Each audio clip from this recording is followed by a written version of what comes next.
Klassik zum Pop. Hat damit diverse Auszeichnungen bekommen. 1600 Konzerte weltweit gespielt.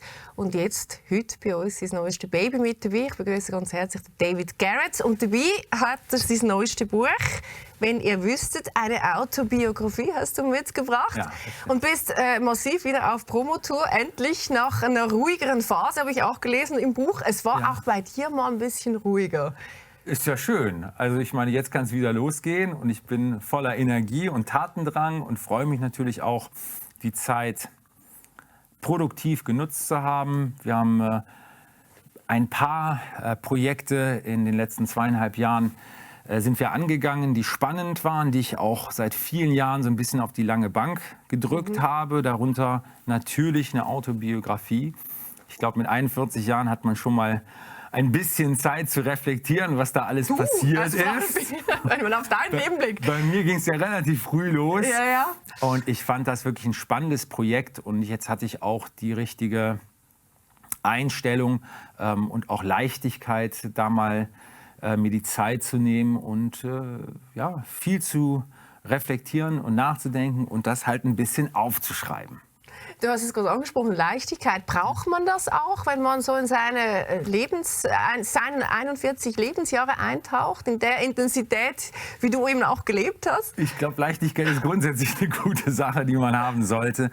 Aber man ist natürlich schon, wenn alles so Schlag auf Schlag passiert, ist man schon in einer Bubble drin und du bist nur auf den nächsten Tag fokussiert. Und diese Auszeit, die wir zwangsläufig machen mussten als Künstler, die gibt dir natürlich zum allerersten Mal die Möglichkeit, Zeit zu genießen und auch halt die Zeit, die so schnell vorbeigegangen ist, auch mal in Ruhe zu betrachten.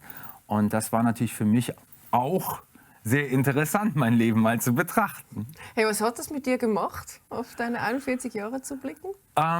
Sehr viel. Ich habe natürlich viele Erinnerungen gar nicht mehr so präsent gehabt. Und selber über mein Leben nachzudenken, die Fülle, die da passiert ist, das war schon spannend auch für mich, weil manche Sachen sind mir gar nicht mehr so in Erinnerung. Ich musste die echt so ein bisschen aufwecken, was natürlich viel Spaß gemacht hat. Denn da war eine Fülle von Material weggeschlossen in meinem Gehirn, was ich dann wieder selber aufgeschlossen habe für dieses Projekt. Und das hat mir natürlich viel Freude gemacht. Hey, was hat dich am meisten beeindruckt auf deinem Leben? Vielleicht emotional, positiv. Schulterklopfen an, aber nee, aber also wir steigen ja nachher schon konkreter ein. Aber wenn man da drauf blickt, da waren ja so viele Aufs, aber auch viele Downs mit dabei. Was hat am meisten mit dir gemacht? Also so im Positiven, aber auch im Negativen? Ich glaube, die Zusammenarbeit mit Künstlern war am motivierendsten und am inspirierendsten. Mit wirklich den ganz Großen in einem so frühen Alter zusammengearbeitet zu haben, mit Yehudi Menuhin noch auf der Bühne gestanden zu haben, mit Isaac Stern. Also das sind wirklich Legenden des Geigenspiels. Ida Händel, Henrik Schering, Arthur Grumiaux, diese Leute wirklich persönlich gekannt zu haben und halt auch deren Unterstützung gefühlt zu haben. Das ist bis heute was ganz Besonderes. Einen hast du jetzt nicht genannt, mit dem wir gesprochen haben. Guck mal schnell, wir haben eine kleine Videobotschaft für dich bereit. Ich bin gespannt. Und einer Person, die wahrscheinlich nicht gedacht hättest, dass der was noch heute hier in der Sendung zu dir sagt. Oh Gott. Ich kenne David Garrett schon viele Jahre. Er war ganz kleiner Junge. Ja, dann habe ich erstes Mal ihn gehört und sofort habe ich Gefühl, dass das ist etwas von Natur Besondere. Solche Begabung nicht nur von was gekommen ist, aber auch Begabung für etwas schnell zu lernen, schnell zu progressieren und neue Ideen zu produzieren. Und ich finde ihn wie ein großer Künstler von unserem Jahrhundert. Ja, und ich wünsche ihm viel Gesund, Glück und alles Gutes. Hey, Da wow. habt ihr mich aber überrascht. Hä? Das ist doch noch was. Das ist was Schönes. Soll ich mal kurz erklären? Ja, unbedingt. Du hast ihn mit 8 Jahren kennengelernt. Sogar noch ein bisschen früher. Noch früher. Ich habe die Sacha Bronn, ein ganz großer Pädagoge, auch von Maxim Wengerow, von Vadim Repin. Also er hat wirklich eine Liste von großen Geigern, die er wirklich gefördert hat, unterrichtet hat. Und ich würde sagen, vielleicht sogar der größte Geigenpädagoge für junge Künstler, junge Geiger in den letzten 50 Jahren. Und ich hatte das große Glück, mit ihm sehr früh anzufangen. Ich habe ihm, glaube ich, das erste Mal vorgespielt in Lübeck. Im Schleswig-Holstein Musikfestival. Da muss ich 7 Jahre alt gewesen sein. Und dann habe ich mit ihm 3-4 Jahre sehr intensiv zusammengearbeitet. Und ich muss wirklich bereuen, meine technische Ausbildung, natürlich auch das Musikalische, also das Gespür, was ich auch habe. Aber er hatte eine wunderbare, direkte Art, aber auf einer sehr menschlichen Art, eine Technik. Das, was ein Geiger haben muss. Sonst geht kein Mozart, kein Beethoven. Da dürfen wir nicht nachdenken, wie geht die Passage. Und das hat Bronn auf eine wunderbare Art jungen Menschen beigebracht, mir natürlich auch. Und da habe ich ihm wirklich das Erlernen, das richtige Spiel zu verdanken. Das war wirklich die Foundation meiner Kunst. Insofern vielen herzlichen Dank für diese lieben Worte. Hey, was hat er dir menschlich mitgegeben? Er hat es ja auch so herausgestrichen, dass er quasi auch dich als Mensch so geschätzt hat. Aber ihr hattet ja ganz eine spezielle Beziehung, auch wie er gearbeitet hat. Also ich glaube, dass jeder Lehrer, den ich gehabt habe, schon geahnt hat, dass mein Vater sehr große Disziplin von mir erwartet.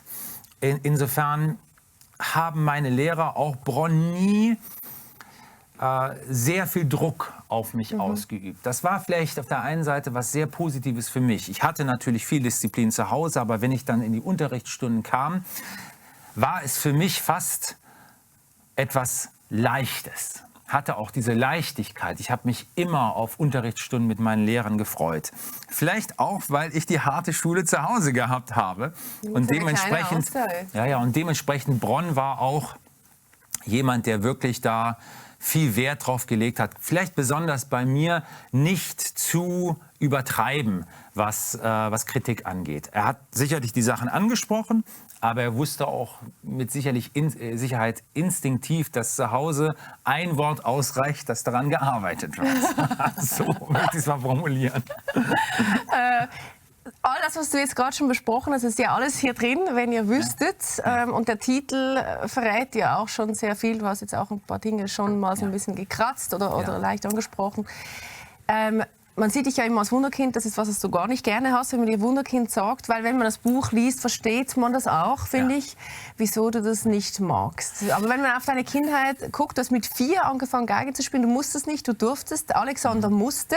Richtig. Du durftest dann die Geige nehmen, aber anschließend war das ja schon eine sehr intensive Auseinandersetzung, auch im Dialog, glaube ich, mit deinem Vater. Magst du mal kurz erzählen, wie du das erlebt hast? Ich möchte behaupten, es gibt keinen Geiger, der es zu Weltruhm geschafft hat oder halt auch professionell in einem guten Orchester spielt, der nicht sehr früh anfangen musste. Und natürlich ist das ein Alter, in dem man viel arbeiten muss, um die Feinmotorik zu lernen. Und da kommt kein junger Mensch dran vorbei.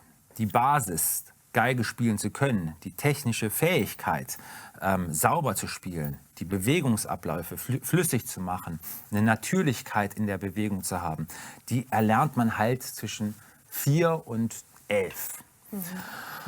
Dementsprechend ist das natürlich eine schwere Zeit, weil egal wie begeistert du von Musik bist, wie viel Spaß dir das Instrument am Anfang macht, kein Kind setzt sich freiwillig mehr als eine Dreiviertelstunde oder eine Stunde dran. Und dann kommt natürlich der Faktor Mentor Elternteil, Lehrer, kommt natürlich dann ins Spiel. Dementsprechend ist es in diesem Bereich wirklich normal, dass eine gewisse Disziplin erlernt wird, wie auch beim Hochleistungssport, wie auch bei Ballett. Jetzt kann man natürlich sagen, ist das etwas, was das Publikum wirklich mitbekommen möchte? Ich glaube, der Begriff Wunderkind verschleiert ein bisschen die Arbeit, die dahinter steckt und gibt dem Publikum im Konzertsaal das Gefühl, da steht einer, der macht das alles nur aus Fun, weil er hat ja so, ja, genau, man sitzt im so Publikum, heilen Kindheit guckt und so. sich eine 8-, 9-jährige oder ein 9-jähriges Kind auf der Bühne an, was großartig Klavier, Geige oder was auch immer spielt, auch im Sport. Eiskunstlauf war auch neulich so eine schöne Diskussion und wir alle denken, ein Wunder. Ich glaube, dass es zu einfach ist, es so einfach zu definieren. Vielleicht hat man das Gefühl, sich besser zu fühlen dadurch. Und ich möchte natürlich mit dem Buch jetzt nicht irgendwie da einmal so da durch die ganze Geschichte durchhauen, aber ich möchte auch darauf aufmerksam machen, dass kein Wunder bei mir passiert ist. Warum? Weil ich genau weiß, wie hart ich gearbeitet habe, um diese Lockerheit und Leichtigkeit auf der Bühne sehr, sehr früh gehabt zu haben. Talent, klar. Veranlagung, auch wichtig. Musikalität, ein Gespür dafür.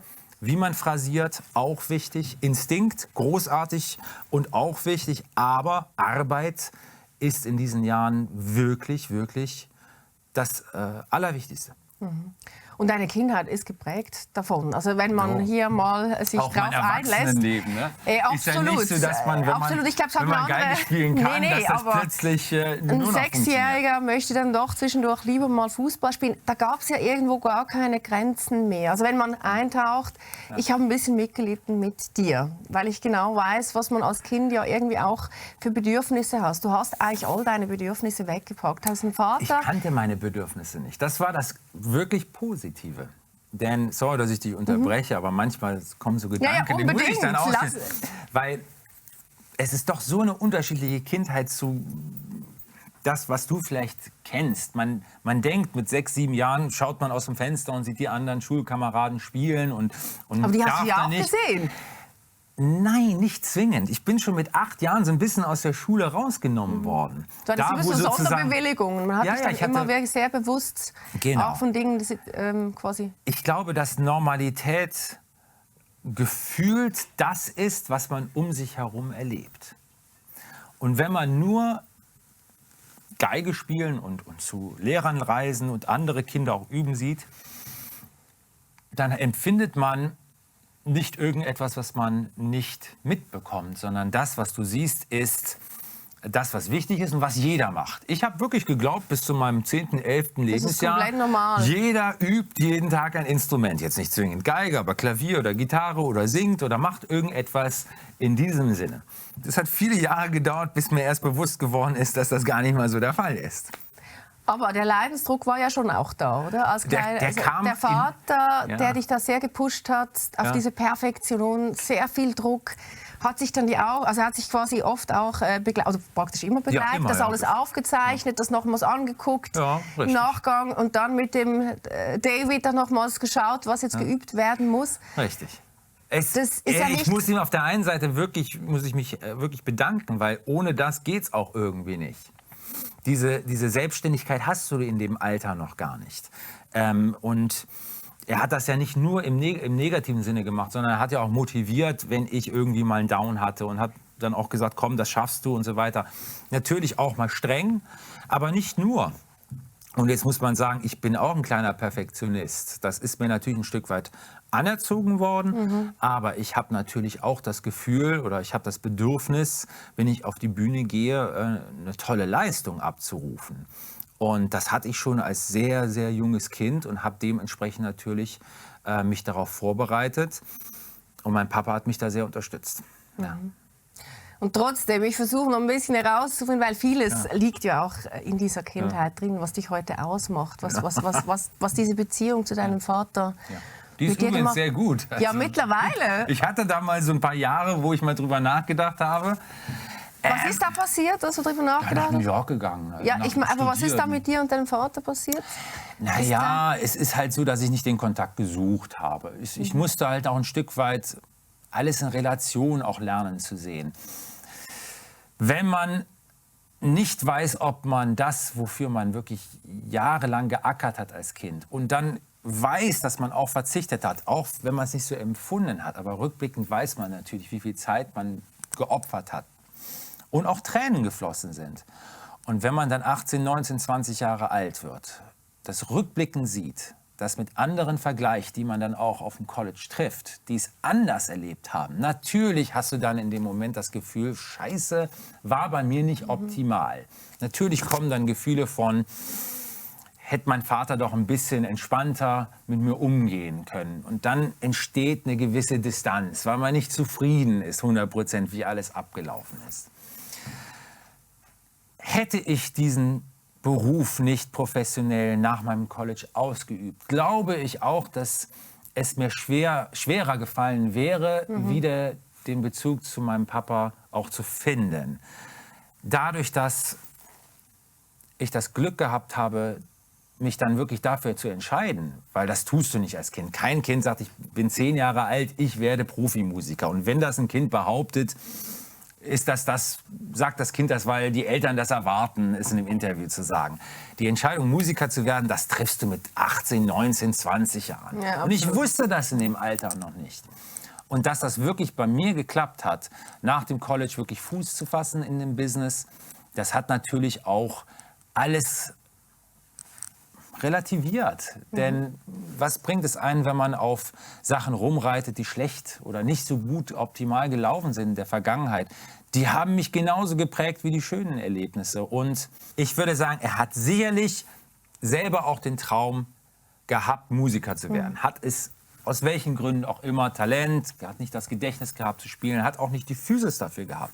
Natürlich hat er diese Liebe zur Musik mir versucht beizubringen. Und ein Stück weit, vielleicht auch, wenn er es nicht sieht, aber wenn er zuguckt, er hatte schon das Bedürfnis, irgendwie das mir mitzugeben. Inwieweit da irgendwie ein bisschen auch bei ihm eine Ecke ab war, das müssen Psychologen irgendwie entscheiden. Ich habe meinen Papa lieb, insofern, ich kann das rückblickend sagen, okay, es ist so, wie es passiert ist. Aber ich glaube, dass man nie in die Vergangenheit schauen darf und sagen, das ist schiefgelaufen. Ich glaube, dass man den Moment, in dem wir jetzt uns befinden, in dem ich jetzt hier bin, der ist für mich perfekt. Ich sitze hier mit dir, habe ein tolles Gespräch, habe ein tolles Werk irgendwie, was mich unglaublich stolz macht, hinbekommen. Und wäre das nicht eine langweilige Biografie, wenn mein Papa nicht da gewesen wäre? Hätten wir überhaupt nichts uns zu unterhalten. Insofern vielen, vielen herzlichen Dank für die ganzen Geschichten und Emotionen. Hey, aber da hast du aber schon einen weiten Weg gemacht. Also es braucht ja eine gewisse Reife und Tiefe, dass man das auch so sagen kann mit 41, gerade wenn man eben auch auf diese Zeit Ich glaube, wenn man Musik spielt, also nichts gegen Leute, die jetzt nicht Musik spielen, aber ich glaube, dass man da einfach eine Gefühlspalette auch haben muss. Natürlich von allem etwas, aber Reife gehört mit dazu. Ohne Reife könnte ich auch keinen Beethoven gespielt haben, auch in frühen Jahren. Also dieser Instinkt und dieses Versöhnliche und das Musik zusammenbringt und dass auch Musik in schlimmsten Situationen etwas Positives bei dir selber und bei anderen auslöst. Das habe ich schon immer gehabt, habe das natürlich mit meiner Ausbildung und mit meinem Leben etwas kultivieren können, aber das war schon immer in mir verankert, diese Harmoniebedürftigkeit im wahrsten Sinne des Wortes. Die hat dir wahrscheinlich auch sehr geholfen in der Kindheit. Ja, auch im Erwachsenenleben. Würde es nicht wundern, was es da für Charaktere so da draußen gibt. Die lerne ich gerade eindrücklich, lerne ich die kennen in deinem Buch. Ich war irgendwie schockiert von irgendwelchen ein toller Mensch, die dann in Mallorca also, im der ist grundsätzlich ein toller Mensch. Gibt's komische Geschichten. Ja, das ist ja auch so eine Geschichte, wenn man ein Buch liest, dann erlebt man ja schon auch, was es schlussendlich heißt, erfolgreich zu sein. Ich switche jetzt ein bisschen in die Zukunft, in die spätere Zeit, wie viele Menschen dann auch da waren und dich ein Stück weit ausgenutzt haben. Und oft Frauen, muss ich jetzt als Frau sagen, sorry, es ist irgendwie... Ich habe mir, das ist aber meine eigene Schuld. Da muss ich echt sagen, ist das deine eigene Schuld? Ja, ich bin Naivität gepaart mit, ich bin ja auch Weil du keine Pubertät hattest. Du hattest natürlich irgendwie mit 16 auch kein irgendwie... Ich hab also das war so deine erste Freundin mit 16. Ja, mit 17 Mit sogar. Eben mit 17. Ich so habe dein mich ersten... leicht aufs Glatteis führen lassen. Und ich habe es auch genossen, das Glatteis. Ist ja auch schön und gut, aber das war halt nie irgendwie etwas. Und da habe ich mir selber halt immer viel vorgespielt. Und die anderen wahrscheinlich auch. Und ich habe mich da ein bisschen verarschen lassen hier und da. Ist auch okay, gehört zum Leben. Und ganz ehrlich gesagt, hast du eine hat das Erklärung mich- dafür, wie das passieren konnte? Dass irgendwie bin was auch einfach mit... doof manchmal. Also ich sehe dann auch keine Warnsignale, sondern ich bin sehr harmonisch, weißt du, wenn man mir etwas erzählt, ich glaube das direkt. Ich würde das nie hinterfragen. Wenn man mich anguckt und sagt, so und so ist es und ich bin ja auch ein Mann, ich habe auch ein Ego, dann fühle ich mich geschmeichelt und ich glaube einfach an die Ehrlichkeit des Menschen. Und da habe ich gelernt. Ehrlichkeit man soll ja nicht verbittert sein. Und mir ist echt schon Sachen passiert, wo man denkt, da könnte der eigentlich Ja, verbittert also sein. echt, ja. Aber Bei dir müsste man ja sagen, ne, da dürftest du gar keinen Kontakt mehr mit irgendwelchen... nein, ich bin mittlerweile so, dass ich sage, es gibt wirklich ganz, ganz hervorragende Menschen. Aber man muss sich auch ein Stück weit schützen. Und das hat ein bisschen mit dem Kopf zu tun und nicht nur mit dem Herzen oder ein bisschen, was da drunter ist. Insofern ein bisschen mit dem Kopf auch denken, wenn es um Beziehungen geht. Seit wann weißt du das jetzt? Das ist irgendwie auch eine Rolle spielt. Ein paar Jährchen. Schon ein paar Jahre. Lange hat's gedauert, aber dann hat's eingeschlagen. Dann hat es eingeschlagen. Okay. Hey, das freut mich total für dich. Aber ich glaube, das zeigt sehr Mich viel. auch. Ja, dich auch. Also mich beruhigt das für deinen Mich nächsten auch. Und meine 40 Eltern Jahre. vor allem. Also, ja, das glaube ich. Also ich meine, das kommt ja auch aus dem Buch raus. Du warst schon ein Mensch oder nach wie vor wahrscheinlich auch ein Teil deiner Energie, der ist ja oft am Limit Ja, auch ich habe Vollgas lebt. gegeben, ja. Also gerade dein Bruch dann mit deinem Vater, du hast dich entschieden, nach New York zu gehen, da die Schule zu besuchen. Das war ja nicht unbedingt das, was deine Eltern sich für dir... Völlig verrückt. Meine Eltern oder mein Papa wollte immer, dass ich Musiker werde. Und dann gehe ich auf die berühmteste Schule in der geilsten Stadt, New York. Ja, aber der wusste, es ist New York. Arbeite mit Itzhak Perlman, einer der ganz, ganz Großen. Ja. Und dann irgendwie hatte er ein Problem damit. Was aber war seine Angst? Weißt du das heute? ich hatte damals schon 5 Platten mit der Deutschen Grammophon raus. Ich hatte echt eine gute Karriere Ja? am Laufen und ich habe da echt den Stecker gezogen. Ich habe mich nicht wohl gefühlt, weil ich wusste, mir fehlt noch eine musikalische Ausbildung. Das war Oder alles war es Rebellion gegen deinen Vater? Nee, ich glaube, jeder Mensch, der rebelliert und aufs College geht, ist eine komische Rebellion. Also Rebellion ist, ich ziehe zu Hause aus und mache mir die Nächte zum Tag und Aber studiere das hast du nicht. ja auch gemacht, oder? Aber ich habe erst mal 4 Jahre wirklich knallhart studiert. Und das war für mich sehr, sehr wichtig, einfach das Gefühl zu haben, wie gut bin ich? Was kann ich mit mir anfangen? Und vor allem Instinkt auszutauschen gegen Wissen. Und das wollte ich mir aneignen. Und dann fand ich Juilliard wirklich das ideale Umfeld, habe das dann auch wirklich genossen, habe eine Ausbildung, eine seriöse Ausbildung da gemacht mit 2 Majors. Ich habe Komposition und Geige als Double Major gemacht und das hat mir echt diesen kleinen Vorteil ein Stück weit verschafft, auch arrangieren und komponieren zu können. Nicht nur das Geigerische, sondern die Strukturen der Komposition zu lernen, Harmonien, Counterpoint zu machen, Ear-Training, Kammermusik, Dirigentenkurse, damit man weiß, was macht der da eigentlich am Pult. Das wusste ich ja alles nicht. Mit 14 dachte ich, der schwingt einfach irgendwie so. Dann irgendwann mal hat mich Isaac Stern damals mit 14 gesagt, mach mal einen 4/4-Takt. Und ich hatte keine Ahnung, 1, 2, 3, 4, ich hatte keine Ahnung, wie das geht. Das hätte ich damals ihm mal so vormachen müssen. Wusste es aber nicht. Und da war mir immer tief im Herzen klar, mir fehlt was. Und das war meine Rebellion, dann aufs College zu gehen. Ja, und bei Null zu Hardcore. starten. Also ich meine, es war ja jetzt Nein, nicht so, dass du dann nach New York gegangen bist und gesagt, ich bin David Garrett, sondern hast auch Nein. bewusst gesagt, ich bin nicht David Haben Garrett, wir unter sondern... Christian Bongartz Ja, eingemeldet. genau. Ja. Es gibt übrigens eine schöne Geschichte. Selbst Itzhak Perlman, der mich natürlich seit ich 9, 10 Jahre alt bin, kennt, dieser weltbekannte Geiger, hat mich dann irgendwann mal nach 2 Monaten zur Seite genommen. 2 Monate hat er mich unterrichtet, hat mich zur Seite genommen in der Unterrichtsstunde und sagte, hör mal, bist du jetzt David Garrett oder bist du Christian Bongartz? Und das war das größte Kompliment meines Lebens, denn die Aufnahmeprüfung, wo man auf der Bühne steht und sozusagen angenommen wird, die jeder Geiger machen muss. Perlman hat mich als Christian Bongartz genommen. Er hat mich nicht mit sozusagen der Vorgeschichte von David Garrett irgendwie angenommen. Sondern ich habe so gut gespielt als Christian Bongas, dass er gesagt hat, okay, der kommt in meine Klasse. Und er hat nur 5 Studenten genommen. Ne? Und ich fand das sehr amüsant, dass er das nicht wusste im Endeffekt. Aber eins der geilsten Komplimente meines Lebens. Das glaube ich dir. Das macht ja schon was emotional. Ja, klar. Hey. Er fand mein Spiel einfach toll. Ja. Also so muss es ja auch sein. Hey, und da ist ja auch das ganze Crossover-Thema quasi entstanden. Peu à peu hast du dir das quasi so zusammen getimmert über all diese Erlebnisse auch. Ich hatte halt immer so einen offenen Blickwinkel für was um mich herum passiert. Und dann ist New York natürlich Knaller. Und Juilliard hat ja nicht nur eine Musikdivision, sondern auch Schauspiel. Ganz, ganz viele große Schauspieler, die wir kennen, sind da hingegangen. Und natürlich Tanz und Jazz. Wynton Marsalis ist ja Head of Jazz Department. Und ich habe natürlich in meinem Freundeskreis immer versucht, weil mich Kunst interessiert, nicht nur Musik, mich halt mit Menschen zu umgeben, die halt spannend sind. Manchmal ein bisschen zu spannend, aber spannend. Und habe das halt auch genossen, irgendwie nicht nur mit Musikern an einem Tisch in der Kantine zu sitzen. Und dementsprechend kommen natürlich ganz viele Musikgeschmäcker daraus. Und ab und zu wurde ich von den Tänzern oder von den Schauspielern gefragt, für irgendwelche Monologe ein bisschen Musik zu machen. Und dann kam natürlich die Anfrage, machst du ein bisschen was von Marvin Gaye oder machst du ein bisschen was von Lenny Kravitz oder ich brauche ein bisschen was Jazz. Und ich war irgendwie einer der wenigen, die sich bereit erklärt haben, den Spaß mitzumachen. Hab dann immer so ein bisschen Bach eingebaut, so hinten rum. Und das fand ich irgendwie spannend. Und das hat mir so viel Spaß gemacht. Und ich habe natürlich auch eine Reaktion im Publikum gemerkt, die völlig anders war, als wenn ich Klassikkonzerte gespielt habe. Und die war halt irgendwie so spannend, dass ich gesagt habe, okay, warum jetzt eigentlich nicht? Ich kann ja spielen.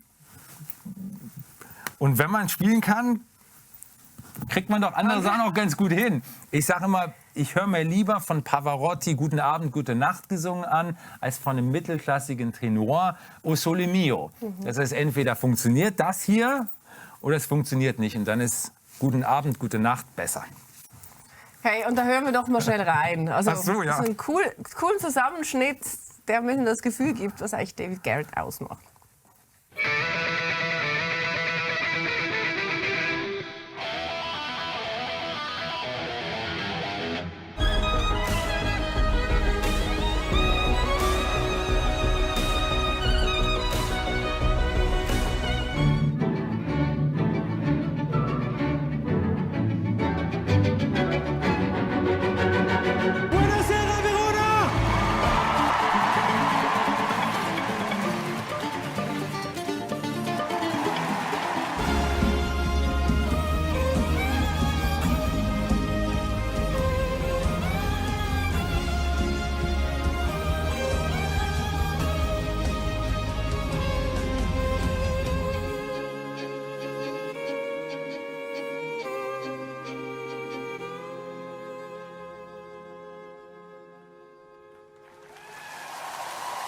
Ja, das macht schon Spaß. Hä?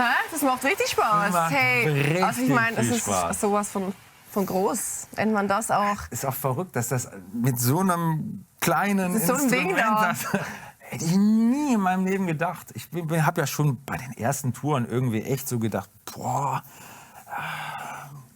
ob das noch ein paar Monate gut geht und so 15 Jahre später ist es immer noch Weil irgendwie... es mit uns allen was macht. Aber mit dir macht es ja auch sehr viel. Also wenn man das sieht, oder da stehst du vor, keine Ahnung, 100.000 Menschen, egal in welchem Stadion, in welchem Land, an welchem Ort. Aber ich glaube, wenn man so ein bisschen darauf zurückblickt, was das Publikum halt wirklich nie mitbekommt, ist das tägliche Üben, was immer noch jeden Tag sein muss. Die Feinmotorik wieder einjustieren, Tonleitern, Arpeggios. Ich sage, die Nachbarn bei mir in Hotelzimmern haben immer nicht so den leichtesten Stand. Und natürlich auch die Arbeit an den Arrangements. Das hört sich alles immer so leicht und flockig an. Aber das ganze Konstrukt hinzubekommen, Stücke zu finden, die für das Instrument passen, das Arrangement mit den Orchestern, mit der Band irgendwie so hinzukriegen, dass das eine Synergie hat zwischen Band und Orchester, dass die Geige gut eingebettet ist. Das sind so viele Facetten, die ich wirklich von morgens bis abends so ein bisschen versuche, immer weiter zu entwickeln. Natürlich kulminiert das in so einem Auftritt. Aber Das ist ja so wie die Sahne oben auf. Genau, das ist dann so der kleine Eisberg, den man vielleicht sieht. Und das zeigt das Buch auch so schön. Es ist ja schon auch sehr geprägt von diesem Perfektionismus, den du dir kultiviert hast, schon in der Kindheit, der dich aber ein Stück weit auch antreibt, wahrscheinlich auch quält, ein Stück weit. Wenn man den nicht hat, dann kann man es mit einem Instrument, den musst du haben. Weißt du, ich habe ja die Geige hier, die haben wir noch gar nicht benutzt und ich weiß, wir kommen so langsam zu Ende der Geschichte. Nein. Aber weißt du, wenn du nicht... Du hast ja nicht wie beim Klavier irgendwie Tasten, die du runterdrückst. C und dann D. Sondern hier musst du wirklich... Deshalb habe ich nie angefangen, Geige zu spielen. Deshalb spiele ich Klavier. Du kannst ja nicht sehen, wo das C ist oder das A. Ne? Aber das ist unglaublich wichtig, dass du diese Intonation hast.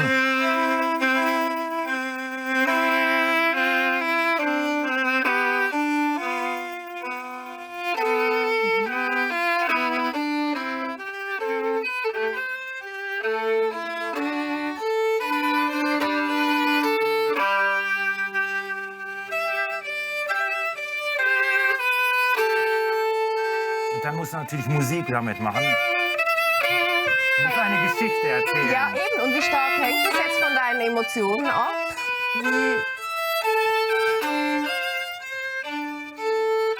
Die persönliche. Das ist wie eine Sprache. Du musst mit dem Instrument halt kommunizieren. Das ist eine Art Verschmelzen auch. Ja, mit dem Instrument. aber das Verschmelzen kommt halt, indem du jeden Morgen und so weiter halt rauf und runter. Und dann kommt irgendwann mal, wenn das funktioniert, rechts und links, dann kommt das. Also am Anfang, als Kind kommt das, dann als Jugendlicher musst du das benutzen und dann irgendwann mal, wenn du älter wirst, muss eine Kombination zwischen dem und dem werden. Und das ist dann wirklich die Kunst. Die Kunst, die, glaube ich, sehr viel Positives mitbringt, aber sie hat dich doch öfters auch mal an Grenzen gebracht. 2015, so eine Art Burnout, du hattest das aber eigentlich auch schon mit 16. Ich hatte dann irgendwann mal so aus dem Nichts so bum, bum, bum, bum, mit bum, 2015, hey, ob ich das gelesen habe, das ist ja irgendwie Adrenalin im ganzen Körper. Ja. Hast du das schon mal gehabt? So irgendwie so, ja, ich kenne das, wenn ich total, so, also so dieses Zittern, dieses Herzflattern. Sitzt du dann irgendwie so wie ein Häufchen Elend und denkst dann, boah, Menschenskinder normal, das ist aber jetzt gar nicht gut. Und was war das? Das war einfach absolute Ausbeutung von dir selber?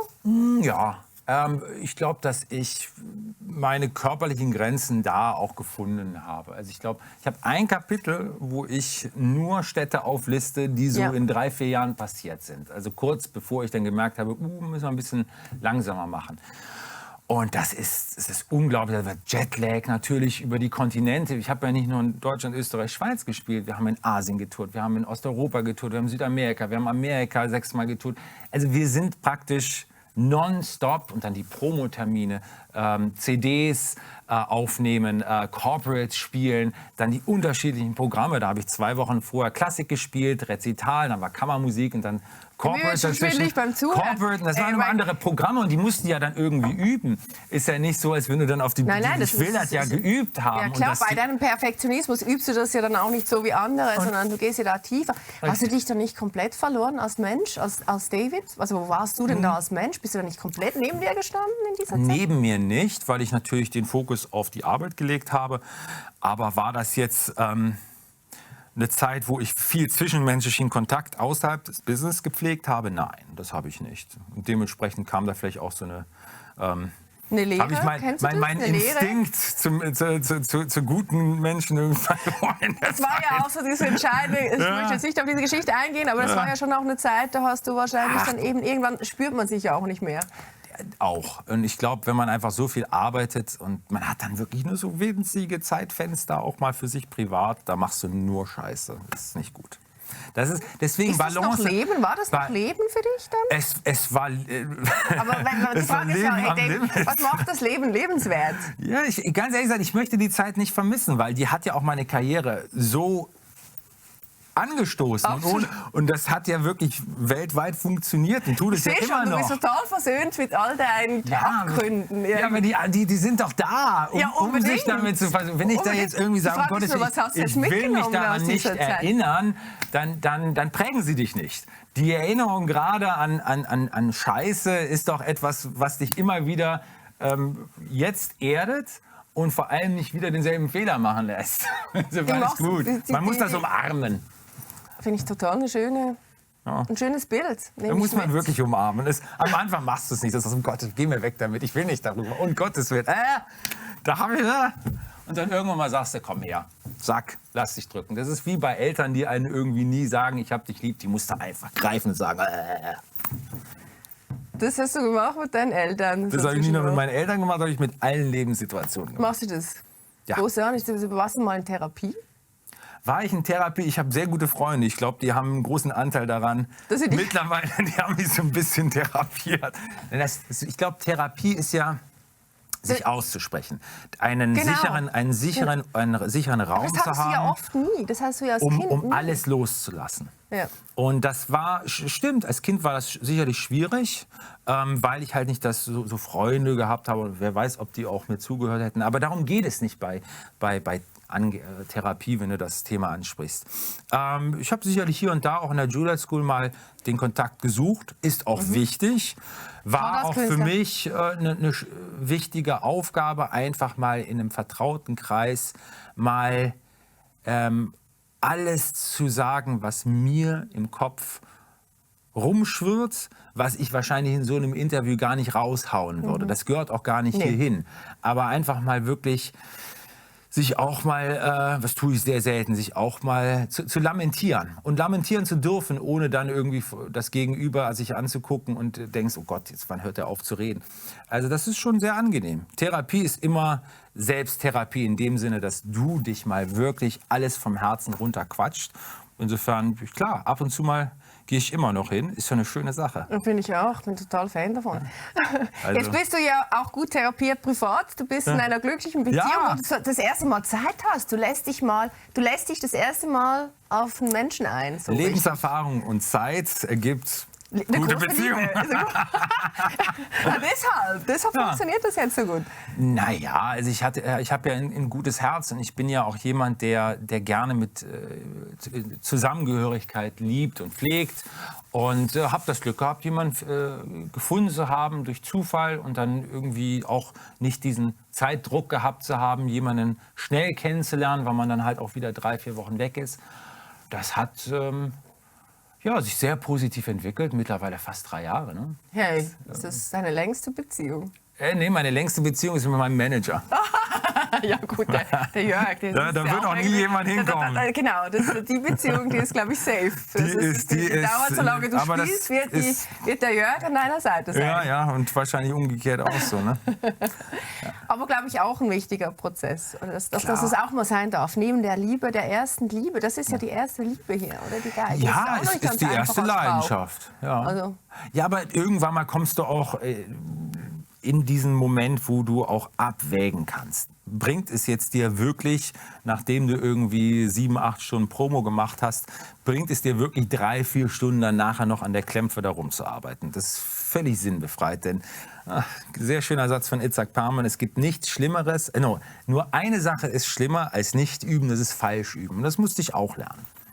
Und dementsprechend, wenn man einen langen Tag gehabt hat, mach eine Stunde, beweg die Hände und dann setze ich mich mit deiner Freundin auf die Couch und kuschel und schau dir was Nettes im Fernsehen an und entspann dich mal. Sehr schön, das kannst du heute. Hey, von all diesen Geschichten gibt es noch viel mehr. Wir haben nicht mal ansatzweise. Und vor allem, ich möchte auch noch mal sagen, du hast hier was ganz Neues gemacht. Richtig, schön, dass du mich darauf ansprichst. Ja, habe mich darauf gewartet. Ich habe schon gedacht, aber du wolltest es patentieren, hat nicht funktioniert. Nein. Es gibt hier überall so QR-Codes, wo man mit dem Handy draufgehen kann und dann gibt es ganz viel unveröffentlichtes Bildmaterial dazu. Ich habe alles digitalisieren lassen, was meine Eltern haben wirklich alles mit aufgenommen, was jetzt mir eine große Freude ist und Freude war, das mir anzugucken. Und ich habe für jedes Kapitel natürlich die Geschichten untermalt mit unveröffentlichten Proben aus den Geschichten, die in dem Kapitel stattfinden, Videos. und Audioaufnahmen teilweise, Konzertmitschnitte, Fotos. Also das ist alles ganz brandneu. Also es ist bestimmt stundenlang Musik drauf, die nie veröffentlicht worden Eben ist. stundenlang. Also man, Wirklich hat's ja stundenlang. schon, man kann sich sehr, sehr viele Tage mit dir beschäftigen. Also das auch mit Buch deiner mit Kunst. QR-Codes durchzuarbeiten, das dauert echt lange. Das kann ich Aber also das macht's ja auch bestätigen. Das wertig. macht's. Dieses Buch übrigens von David, das gibt es auch bei uns zu gewinnen. Jetzt rede ich schon Hochdeutsch mit euch. Hei, hei, hei. Er wird es auch noch unterschreiben, da bin ich sicher, dass er das noch wird machen. Und ich bedanke mich nochmals ganz, ganz herzlich, Dankeschön, Claudia. dass du Hat mir dich richtig auf viel mich Spaß eingelassen hast, auf Ja, uns immer gerne. eingelassen hast. Und, und uns gibt es auch wieder am nächsten Montag. Wenn ihr Lust habt, schaut rein. Bis dahin, gute Zeit, hebt euch Sorge. Tschüss zusammen.